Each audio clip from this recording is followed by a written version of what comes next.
Yep. Can everyone hear me? Okay, thanks everyone for coming out this afternoon. I know often programs will come in the morning on Wednesdays, but we tried this afternoon just to see if we could get a little more staff here. So I'm glad to see so many people here. I am a women's health physical therapist, as Steve said. I've been with St. Luke's for just under 3 years now. And so I see women all day long, and that's kind of where this topic came from, because I'm often dealing, obviously, with women who've given birth, and whether it's in recent time or any time within her lifespan, we see a lot of musculoskeletal dysfunction as a result. So I think many of us who either had a baby or who have no family members or friends who've had a baby, in our culture generally, we are very infant-centric when it comes to being pregnant and having our children. So when you're pregnant, there's a lot of celebration. There's gender reveal parties. There's baby showers. There's sprinkles. There's lots of OB appointments. They're being monitored, and lots of ultrasounds and tests are done. Once the baby arrives, there are many pediatrician appointments, especially those first 2 years of life, to make sure the baby's doing well, and it's all well-deserved. If you think about it, though, once the baby's born, the mother's gone through one of the most physically demanding tasks she's ever done, and she'll have one follow-up appointment with her OB. That's typically 15 minutes in duration. And she's generally cleared to go back to all activity at that point, and often she's not ready. So as a physical therapist, I'm unfortunately seeing some of the problems with that situation, and I think we have some solutions that we could offer. So that's what I'm going to talk about today. I do think before we talk specifically about the 4th trimester, Steve wants me to have this disclaimer up here. I am making no money on this here. So giving birth in America. There are about 4 million women that give birth each year in this country. Here at St. Luke's, we are just shy of 4,000 live births every year. The average age of first-time mothers has gone up over the years, so that we're at an all-time high now of 26.4 years, and that's really, women are waiting a little bit longer to start families. Women are going to school and kind of getting going in their career, so we're finding that, they're starting a little bit later now than it used to be. Preterm births are just under 10%, and that would be under 37 weeks of gestation. So babies born prematurely. When we look at all developed countries, the United States kind of falls in the middle as far as that percentage. There are countries in Europe where it's about 3%, and there are some other countries as high as 15%. So as a whole, we kind of fall in the middle with preterm birth. And our cesarean deliveries, as of 2015, were about 1/3 of all deliveries in this country. One thing that, as I was doing research and preparing for today, one shocking finding was what we have here was the fact that maternal mortality rate has declined in every developed country in the world except for the United States. So putting that another way, our death rates are increasing. So from 1990 to 2015 in the United States, maternal death rates have increased. And that's very concerning. We are probably the most medically, technologically advanced country in the world. Why are our maternal mortality rates not declining but actually increasing? And I think there's a few reasons that will kind of go over. In fact, I found 3, which I think are the contributing factors to this. Number 1, length of stay when the baby's born. So mom has a baby. I delivered my daughter here at this hospital 15 years ago. I had a pretty standard spontaneous vaginal delivery, and I was discharged within 36 hours. If I lived in Europe, I would have been in the hospital almost a week. And that's current. So I had her 15 years ago. But as of right now, women are in the hospital about a week. Specifically in Europe is what I'm referencing here. But in that time, if we think about what happens during that week, she's being monitored, she's being educated, she's being taught how to hold her baby well, being taught how to breastfeed well, she's learning how to protect her perineum, she's learning about diet, and so there's a lot more monitoring. So it kind of makes sense that their death rates are lower than ours. we're speeding women out of the hospital pretty quickly right after they deliver. I don't know how many of you remember Kate Middleton. I think she had her third baby last year. She kind of came to mind when I was doing this because within 7 hours, I think last year, she came out like of the hospital with her hair all perfectly bobbed and like holding her beautiful prints and waving. And it just goes to show how media really informs your decisions or your opinions, because I was like, oh my gosh, like they discharged them so early in England. Like that is crazy. That is not representative. So apparently the typical in England is almost 6 days. So there's actually quite an uproar that she decided to discharge herself that early, because she kind of set this unrealistic standard for so many women across the world who look up to her. So just keep in mind, Kate Middleton probably had a lot of care at home when she went home. The other thing to think about are the cesarean deliveries here in the United States. The World Health Organization did a study in 2015 from, it was about 15-year span. So from 2000 to 2015, our cesarean deliveries more than doubled. So we went from 15% up to 32%. And of course, anytime you're doing a surgery, there's a higher increase of risk to the mother and the infant as well. But unfortunately, a lot of times those are being done for not necessarily medically indicated reasons at this point. So these cesarean sections are happening because the mother may have had a previous cesarean and she's comfortable with the cesarean, so that's what she's choosing to do. Might be convenience things. They might kind of want to schedule and know when they want to plan, but that's not necessarily medically indicated. So just something to think about. It does put the mother at increased risk in that situation. And finally, and what we're going to be talking about mostly today, is the fact that postpartum health care in the United States is not nearly as comprehensive as what it is in other countries. Like I said, typically once a woman gives birth in this country, she has one follow-up with her obstetrician, and that usually occurs from 3 to 6 weeks after delivery.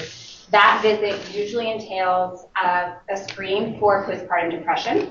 They will talk about contraceptive methods at that point, and there will be a speculum exam to make sure that the cervix and the uterus are looking back to size and they're looking healthy.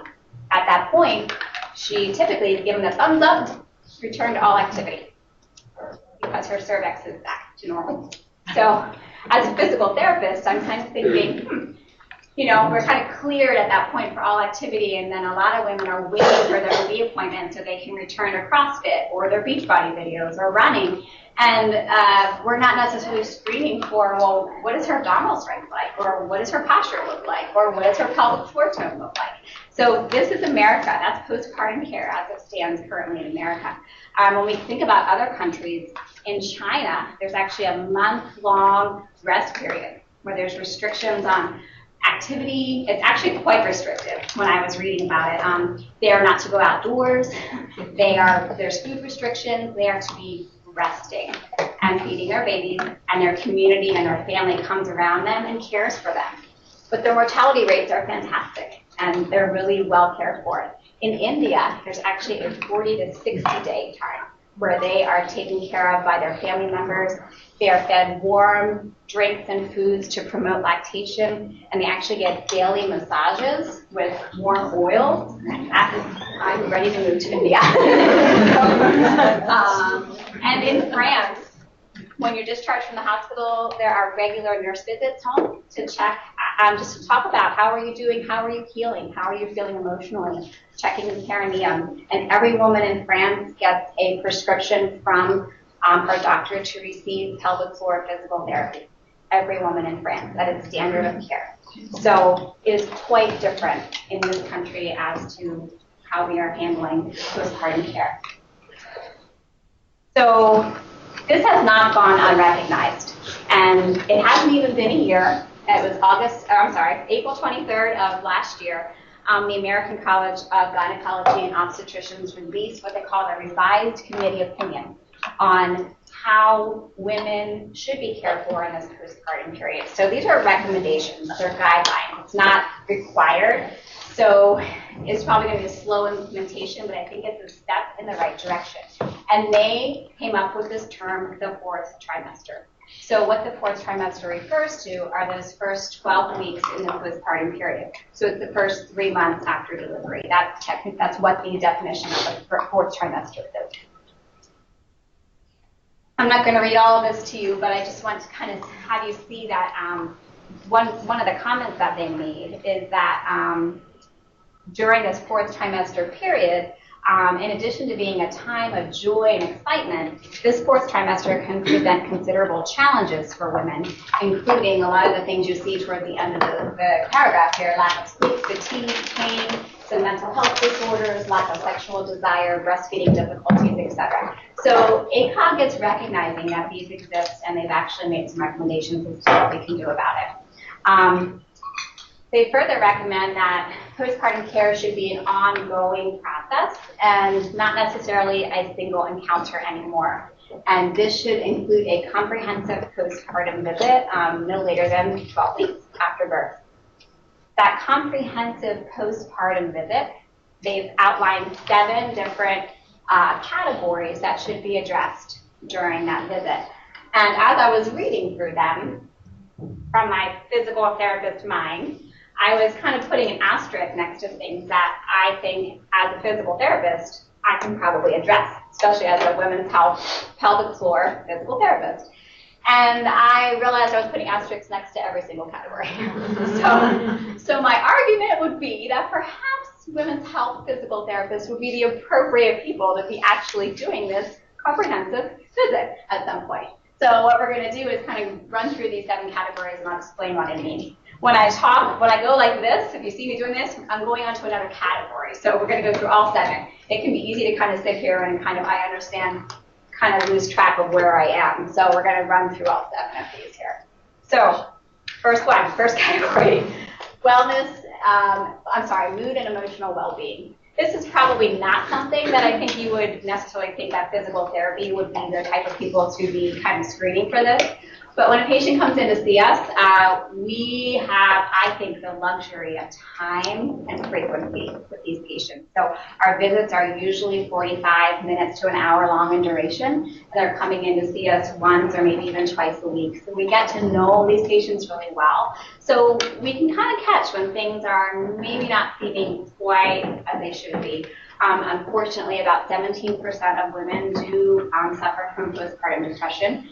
The majority of that depression is usually within this fourth trimester window, so usually within those first 12 weeks, although it can happen anytime up to within a year.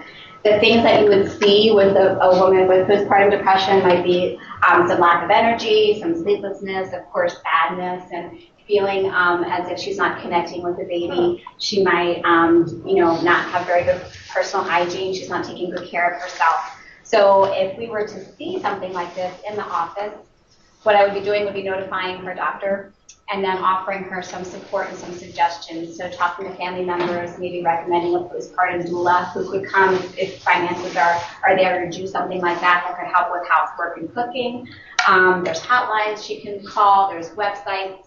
Brooke Shields actually has this book published, I think, in 2006 called Down Came the Rain, about her own personal experience. That's actually been a really nice resource for a few of my patients. It's actually very well written and just helps them, she gives some good tips and helps them realize they're not the only ones in the world that experience this. 1 in 5 women typically experience postpartum depression.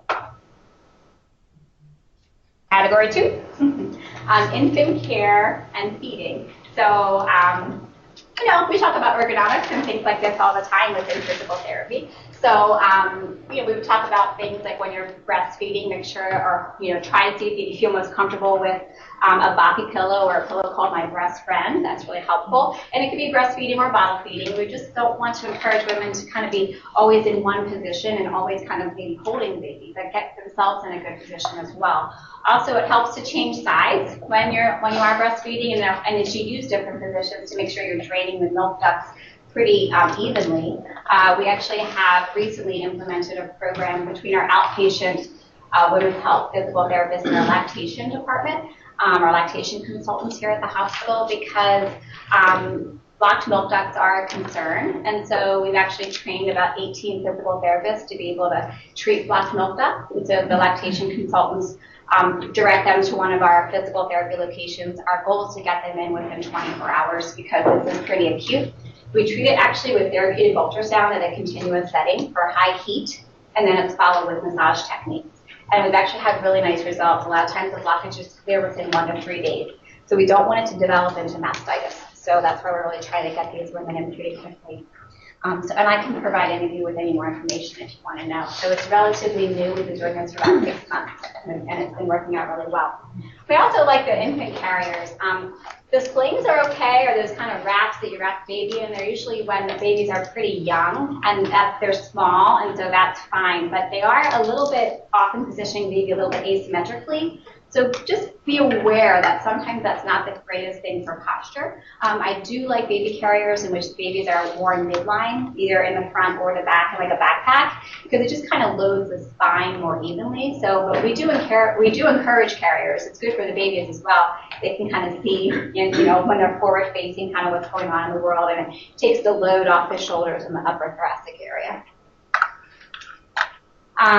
If you are a mother coming in to see me at my office in Bethlehem, and you bring your infant with you, which they are more than welcome to do. I love to see the babies come in.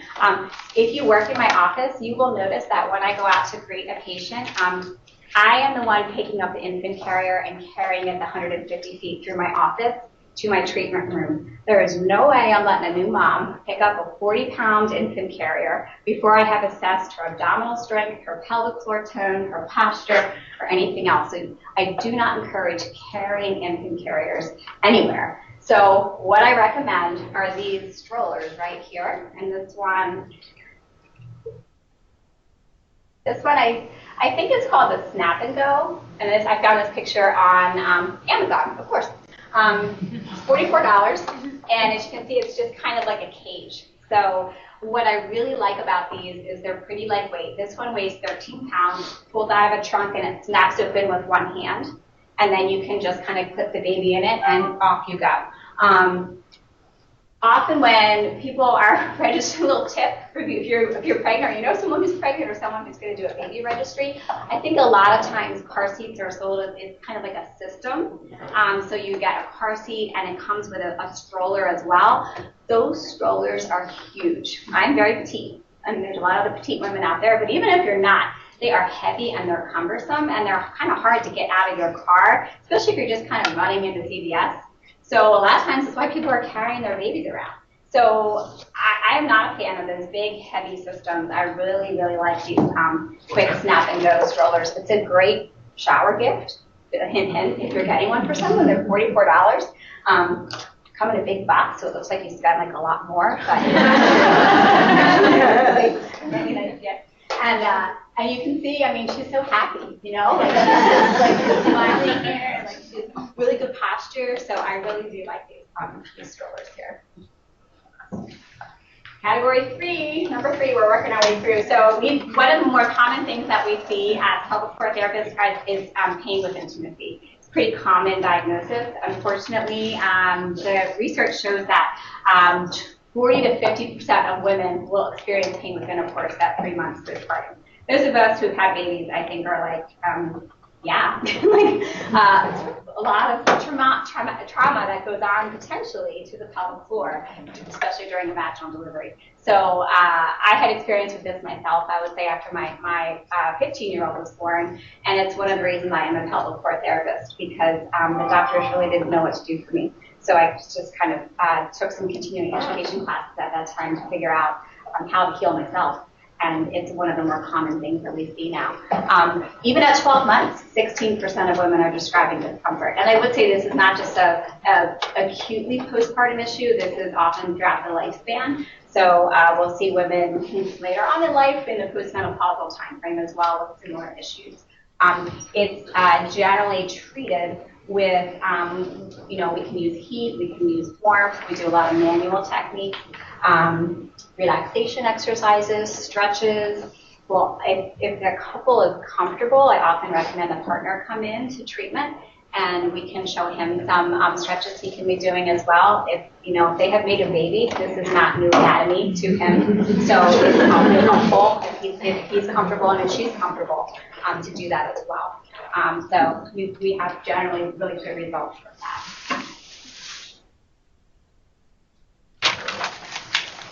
The fourth category is sleep and fatigue.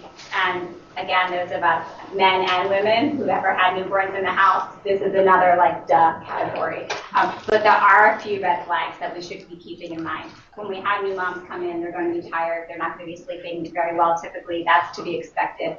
However, if that fatigue, as we're working with them, is pretty much staying at a very high level and not changing, it's an indicator that there could potentially be some other medical issues going on. If the fatigue is accompanied with headaches or a lot of sadness, there may be some, maybe one considering postpartum depression going on there, or if they're feeling depressed or angry with it as well. But we also want to keep in mind that extreme fatigue could be indicative of anemia or some cardiovascular issues, possibly an infection or possibly some thyroid issues. So we'll be monitoring their fatigue level as they come in for treatment and, kind of refer them out if we think that's necessary. The fifth category is physical recovery from birth. So this is a fifth category that's within ACOG's recommendation. This is probably the biggie that, as physical therapists, I think we're okay, yes, this is absolutely what we want to be seeing and addressing. And there's three things primarily that I feel are important to kind of be looking at. When you think about posture, certainly during pregnancy, we will address the posture if we are seeing the woman in the office when she's pregnant. And this is kind of the picture that I show a lot of our patients. The picture on the left is very common late-term pregnancy posturing. And unfortunately, you can see that the baby is kind of jutting forward a lot, and that just puts a lot of strain in the lumbar spine. We'll see increased lumbar lordosis. They'll often have an increased kyphosis in the upper thoracic area and some forward head as well. So just a lot of improper loading on the spine and the joints. So to correct that, I'm often having them kind of tilt their tailbone under, which then lifts baby up. And we have to think about kind of shoulders retracting and pulling head up as well. The same exact postural cues are what I give them after they've had the baby, because they'll often come in and we'll kind of see a little bit of that excessive lordosis, and there's just been a lot of ligament laxity that has gone on through the pregnancy, and that doesn't automatically resolve. So they're going to need some postural education. Low back pain is very common in pregnancy, but also after pregnancy as well. So we'll get in some strengthening exercises for the lumbar spine and the hips as well. Urinary incontinence. This picture came from Cosmo.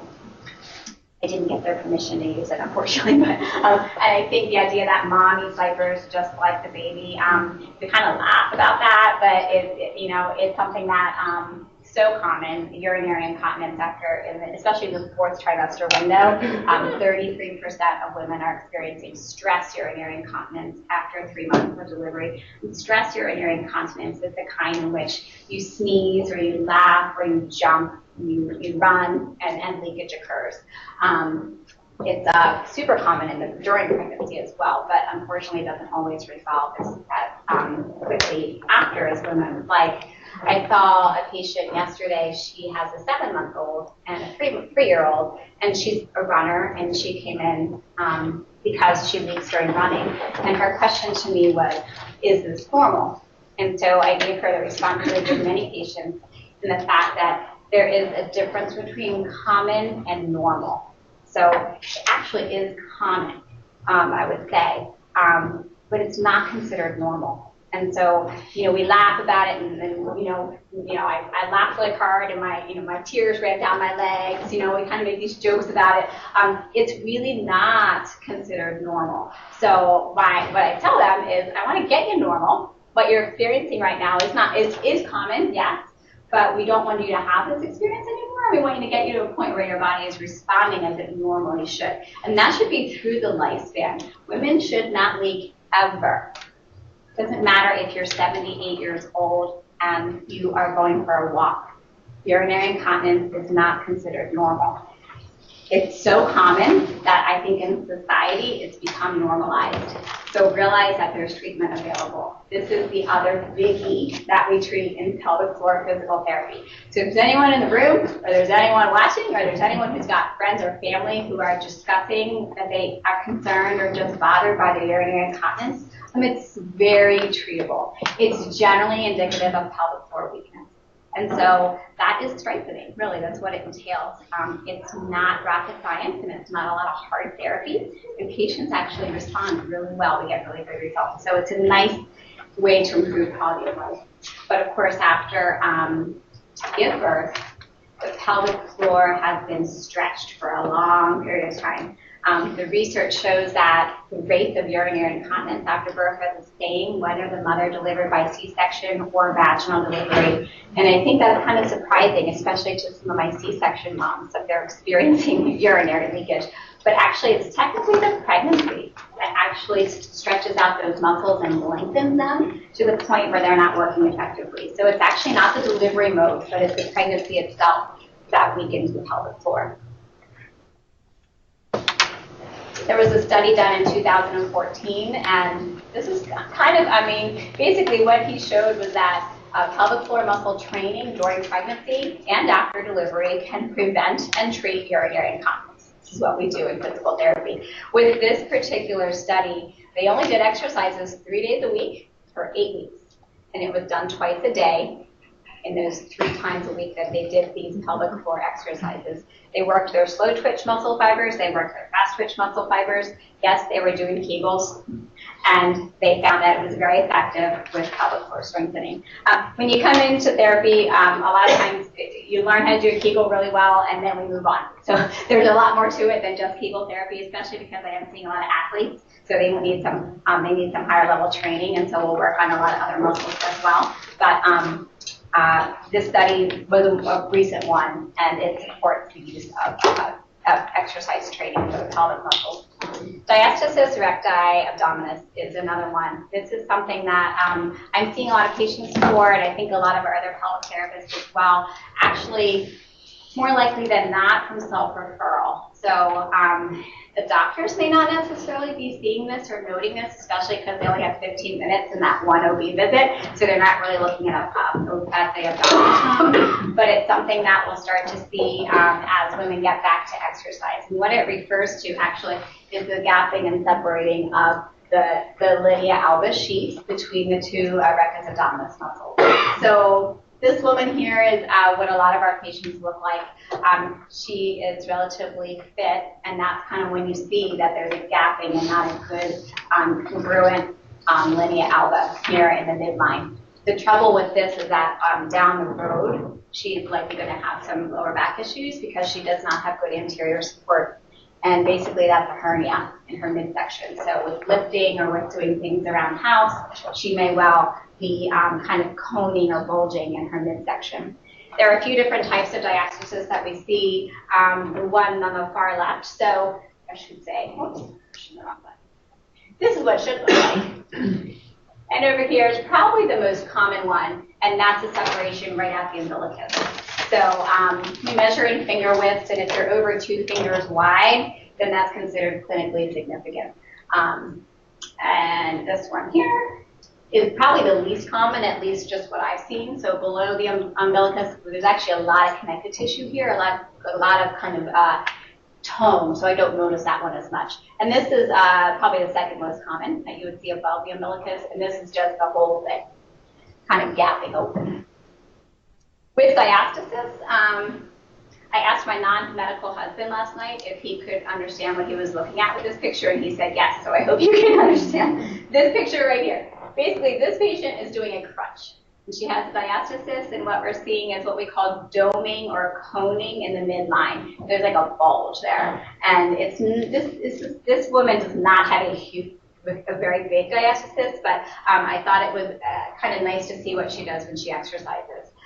So in this picture here, she's doing the same thing she's doing over here, and here we can see this kind of coning happen when she does the crunch, and so she's using her rectus abdominis, and because it's not together and congruent, it gaps and she's herniating. when she is cued to engage her transverse abdominis muscle, we see the coning disappear. And so the transverse abdominis muscle is the deepest abdominal layer that we have. There are actually 4 layers of abdominal muscles. It's a deep lower pelvic abdominal muscle, and it works together with the pelvic floor. So I didn't put these slides together. I would have put activation of transverse abdominis and pelvic floor, because I will cue them to engage the pelvic floor and the TA together, and this is when we see much more control. Again, hers is relatively mild. It's not always so quick and easy as this. Sometimes we'll have to do a good bit of TA training before we see this level of improvement there. Category 6, we're getting there. Chronic disease management. For PTs, we have people exercise. So yeah, when we're thinking about how can we manage chronic diseases, there was a study done in 2011, and it found that postpartum exercise reduced chronic disease risk factors, and it didn't matter the intensity that they were doing. So this is kind of interesting. They had patients walk for 45 minutes. They could do either 30% heart rate reserve, which you think of that's just kind of Strollers. Like, that's not walking very fast, up to 70%. And they did that 3 to 4 times a week for 4 months, basically, like 16 weeks. And they found a reduction in BMI, plasma lipoproteins, and decreased blood sugars as compared with the controls. So from a chronic disease management standpoint, we certainly were seeing nice improvements with exercise here. So I think that's something that we encourage all of our postpartum moms to do. They're often tired. They don't have a lot of time necessarily. They might almost be back to work. So even if it's just getting out for a 15-minute walk, the research really will kind of support that that's very beneficial for them. And the final category, health maintenance. This is a really nice resource. This book here is called Postnatal Fitness by Judy DeFore. She is actually an exercise physiology out of England. This book, I think, is about 10 years old, which sounds kind of dated. This is the 3rd edition. There's probably a 4th edition coming out soon, but I actually like the exercises in it, and it's like $10, so it's not a lot. It's a good resource for moms to have. Once they're feeling pretty well and once their musculoskeletal dysfunctions are doing well, we're not often seeing them in physical therapy anymore, but I want them to continue to stay active, so this is a good book for them to consider.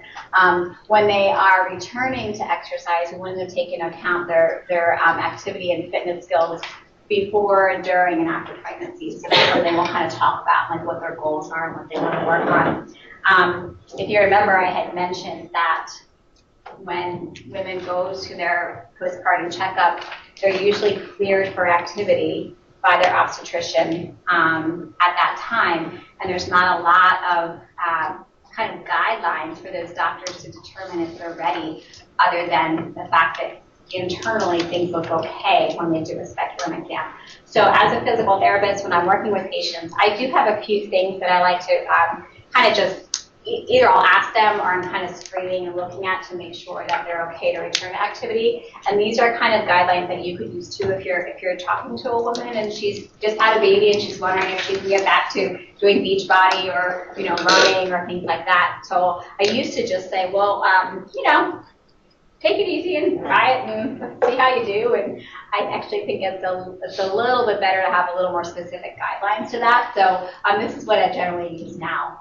We do want to make sure that they are aware of what their fluid and caloric intakes are, especially if they are breastfeeding. So we'll talk about that a little bit. How's your diet, and making sure that they're going to be ready to be burning more calories when they do exercise. I'll check the single leg stance and see if they can balance on one leg for 10 seconds. So that's important when we're thinking about even just running, which is a repetitive single leg activity. And some of the balance things they might do in like a bar class or kind of videos they may be doing. Can you stand on one leg in that single leg stance and not have your pelvis drop? So if we stand on one leg and we notice that they're dropping down this way, that's indicative of core weakness and hip weakness. So they are not ready to return to exercise at that point, and I'll be giving them more specific training in that way. Can you do a partial squat without your knees rolling in? So this is important for runners. If you ever see a runner who runs and their knees kind of knock, when they run, what that's typically indicating is that they've got glute medius weakness. So we'll be doing some hip strengthening with that. Number 5 is relating to the diastasis. So you can lift your head or lift your legs, and do we have that bulging or doming in the middle? If they do, then they're experiencing that diastasis recti, and we need to address that before they return to exercise. And of course, we talk about posture, or I'm kind of monitoring posture, kind of making sure that they're safe in that way. So these are kind of some nice guidelines to kind of keep in mind if the patient's going to be returning to exercise. And that is pretty much it. I just wanted to just let you all know where our women's health trained physical therapists are located. Steve said that I'm proud that our program has grown, and I am really proud that our program has grown. We've grown a lot in the past 2 years with our physical therapists who've been trained to treat pelvic floor dysfunction and women's issues, I would say. Aside from Medical College of Pittsburgh. What's that called? I forget. Thank you. Yes. We have the largest network of pelvic floor physical therapists in anyone else in Pennsylvania. So, and that's kind of a testament to the fact that it's valued here at St. and it's also well supported at St. Luke's. So I'm just grateful to see so many cases here from other departments as well. I think this is something that we really have a lot to offer to our community, and I think our women, female patients deserve it as well. So you're free to take a picture or give any friends who need therapy at any point. This is kind of where to go. We're all over the Lehigh Valley now. We're really glad about that. And that's it. Well, as far as insurance goes, does Medicaid cover your services? It does. It does? Medicaid is actually excellent as far as coverage. Yeah, so that does cover it. Does the St. Luke's plan cover physical therapy? St. Luke's plan does cover physical therapy and pelvic physical therapy as well. Yeah. I think this year there is a new copay. I think it's $10 or $15. $15 copay up to $200. Once you've met the $200 like copay deductible, then you're good after that. And it's unlimited visits. There's no like maximum. Yeah, it's unlimited physical therapy.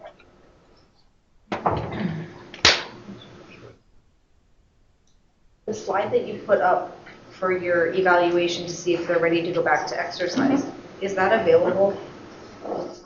You are free to take a picture of it if you'd like. I didn't want to take a picture of it. I can send an email to you if you want to give me your email. Thanks. Sure. Yeah. So on occasion over the last, I don't know, many years, but we've occasionally had people in the hospital with sprung pelvis and I didn't hear you, I'm sorry. with diastasis of the pubic symphysis. Pubic symphysis separation, yeah. So yeah. Have any words of wisdom for that? So I'm hoping they're given a walker. Oh yeah. And braced in some way. Are they provided with external support? We don't have a lot of bracing. I mean, they're or so. Okay. Can you repeat the question? Yes, I'm sorry. There was a question about in the acute care setting, sometimes after a woman gives birth, there would be separation of the pubic symphysis. So this happens during delivery. It's quite painful. Usually the women cannot walk when this happens. So when they would require a walker. It's not usually surgical, and I would brace them. So with SI belts, we don't really carry. So. Yeah, you don't have them. So sheaths can be something that you can kind of, what you want to do is get around the greater trochanter, go up to the pubic symphysis and really compress as much as you can. Also, when they're doing bed rolling and transitions, have them keep their knees together. So a lot of times I'll even take sheets. Well, in my office, I would use like a TheraBand or something to actually wrap their knees together. They don't want separation of the knee. Going upstairs, the best thing to do is go up sideways versus, kind of separating and potentially gapping again. So they're going to need a little help with transitions when they're transitioning from standing to bed. you actually want them to move their feet together and their knees together and keep everything as tight and compressed as you can.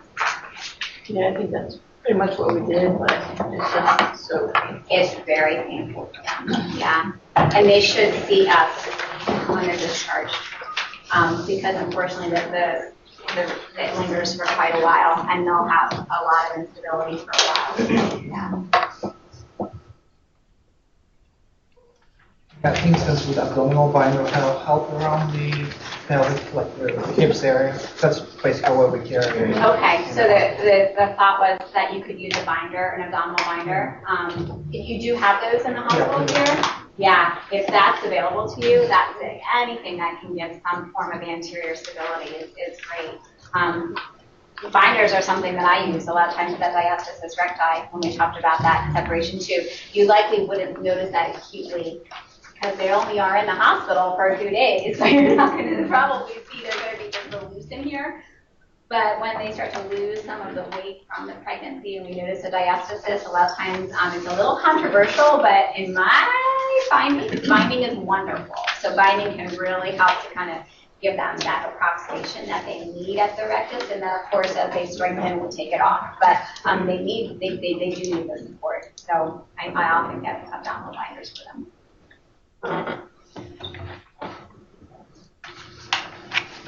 Any other questions?